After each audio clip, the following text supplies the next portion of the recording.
हर हर महादेव। श्री शिवाय नमस्तुभ्यम। शिव जी के उपाय चैनल में आप सबका बहुत बहुत स्वागत है।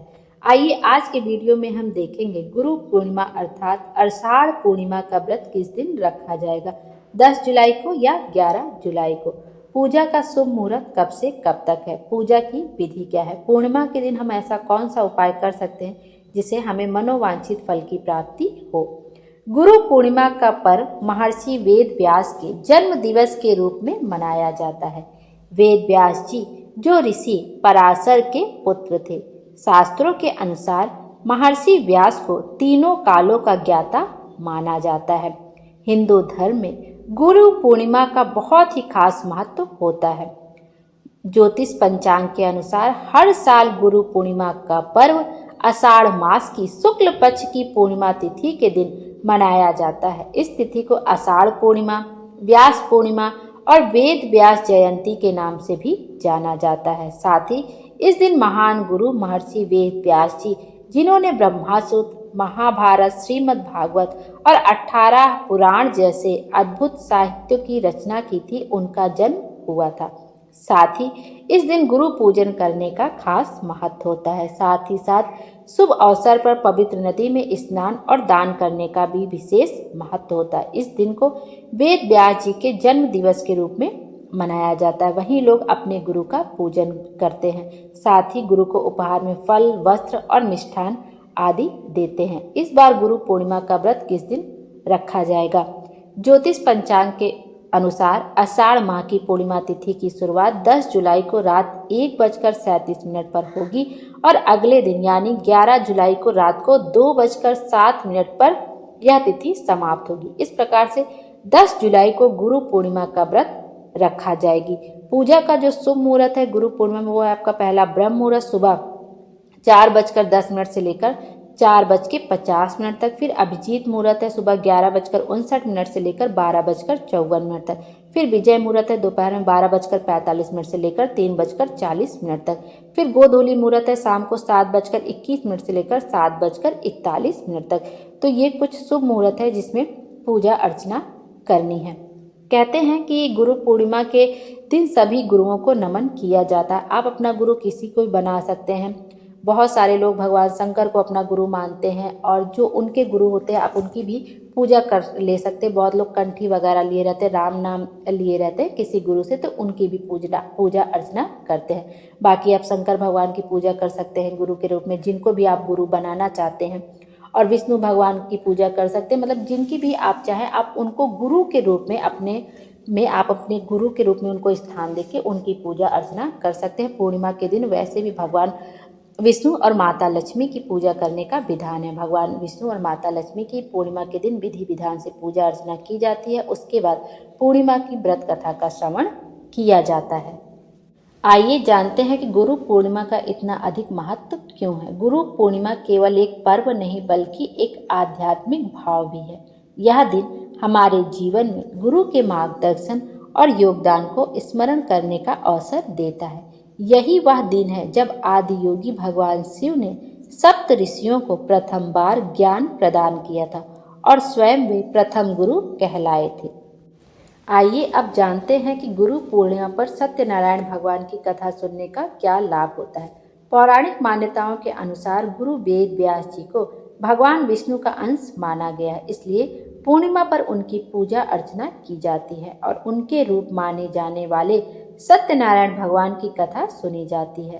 विष्णु पुराण में यह भी बताया गया है कि पूर्णिमा तिथि भगवान विष्णु की पूजा करने के लिए सर्वश्रेष्ठ तिथियों में से एक है। यदि आपके घर में काफ़ी समय से तंगी चल रही हो या फिर कारोबार में सफलता नहीं मिल रही हो, तो प्रत्येक पूर्णिमा पर सत्यनारायण भगवान की कथा सुनने से आपको विशेष फलों की प्राप्ति होती है और आपके घर में धन समृद्धि की वृद्धि होती है। तो सत्यनारायण भगवान का पूजन आप दोपहर के समय कर सकते हैं या शाम के समय भी पूर्णिमा के दिन कर सकते हैं।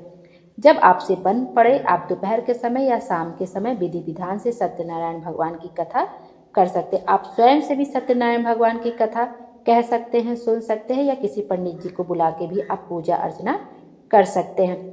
और पूर्णिमा के दिन आप भगवान विष्णु और माता लक्ष्मी की पूजा अवश्य करनी चाहिए।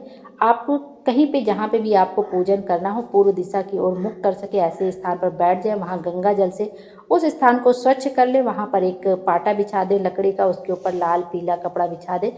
विष्णु भगवान को वैसे पीले वह वस्तुएं बहुत प्रिय हैं, जैसे पीला फूल, पीला वस्त्र, तो आप पीला वस्त्र मिल जाए तो पीला वस्त्र बिछा दे, गंगा जल छिड़क दे। भगवान विष्णु, माता लक्ष्मी की कोई मूर्ति हो, प्रतिमा हो, तस्वीर हो, वो आप प्रतिस्थापित कर दे।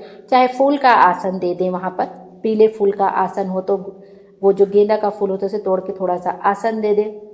उसके बाद आपके पास जो भी सामग्री, जैसे जनेऊ हो तो आप वह स्वरूप जनेऊ हल्दी में उसको भिगो के पीला कर दे, भगवान विष्णु को समर्पित कर दे, उनको पीले फूल समर्पित कर दे, पंजीरी चढ़ा दे, जो पंचमेवा होता है वो आप समर्पित कर दे। जो भगवान विष्णु के जैसे भी फूल, जिससे जैसे आपको पूजा करना हो, धूप बत्ती जला दे, जिस तरह से भी आप बन पड़े आपसे वैसे पूजन आप भगवान विष्णु और माता लक्ष्मी की कर दे। उसके बाद आपको पूर्णिमा की व्रत कथा का श्रवण करना चाहिए। यदि आप सत्यनारायण भगवान का पूजन कर रहे हैं तो आपको सत्यनारायण व्रत कथा का श्रवण करना चाहिए। उसके बाद सबको प्रसाद बांट दें और स्वयं भी प्रसाद ग्रहण करें। लेकिन जो आप पंचमेवा या पंजीरी जिसका भी भोग आप लगाएं उसमें तुलसी दल को रखना अति अनिवार्य है।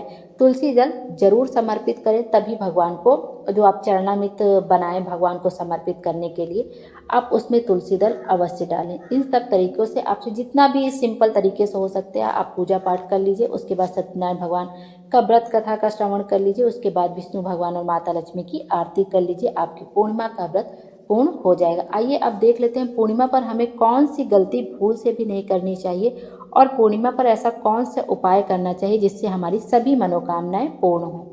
कहते हैं कि पूर्णिमा के दिन दूध और चांदी कौन ही दान करता है, इतना महंगा दूध वगैरह का दान नहीं करना चाहिए।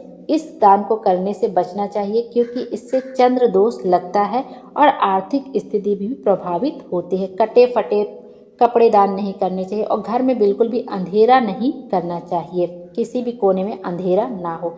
तामसिक भोजन ग्रहण नहीं करना चाहिए, इससे माँ लक्ष्मी नाराज होती हैं।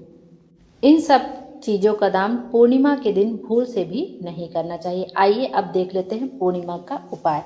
यह पूर्णिमा का उपाय मात्र एक चावल के आखे दाने का उपाय है। चावल का आखा दाना मतलब होता है एक चावल का दाना जो कहीं से टूटा फूटा ना हो, कहीं से खंडित ना हो, और आपको एक बेलपत्र लेनी है जो कि कहीं से कटी फटी ना हो, खंडित ना हो। उसके बाद आपको जाना है अपने घर के आसपास जो भी मंदिर हो और वहाँ पर आपको जाना है। एक लोटा जल ले लें, एक आखा चावल का दाना ले लें और बेलपत्र लेकर आपको मंदिर चले जाना है। आपको क्या करना, आप सुबह भी यह उपाय कर सकते हैं और शाम को भी पूर्णिमा के समय आप यह उपाय कर सकते हैं।